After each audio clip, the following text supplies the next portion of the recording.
যে এই শওকত সাহেবের কথা শুনে একে ওকে নামে মামলা দিয়ে একে ওকে ডিস্টার্ব করবো, এতটুকু বলে রাখছি।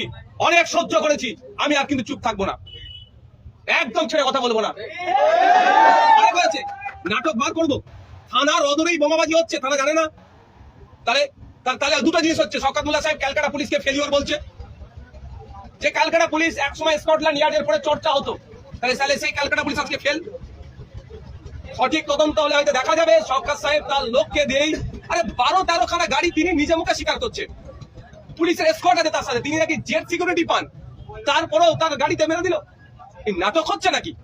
সঠিক তদন্ত হলে শওকত সাহেবের নাম উঠে আসবে, তিনি এই ধরনের কর্মকাণ্ড করেছে তার দলের কাছে ভাবমূর্তি তার ফিরিয়ে আনার জন্য এবং তার সিকিউরিটি যাতে ইনক্রিজ আরো হয় তার জন্য।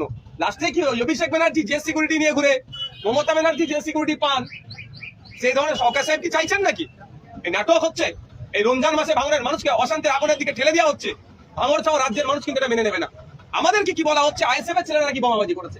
আরে আমাদের গরিব ছেলে 1 কিলো আপেল কিনতে গেলে 250 টাকা লাগছে, নাশপাতি 300 টাকা, শশা 60 টাকা, মুসাম্বি লেবু কলার ডজন আপনার 70 টাকা।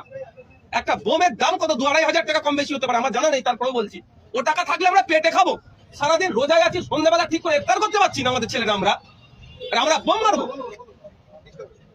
মানুষকে বিভ্রান্ত করা হচ্ছে, প্রশাসনকে বিভ্রান্ত করা হচ্ছে। বাংলার মানুষ জানে ওই ওদের নাটক।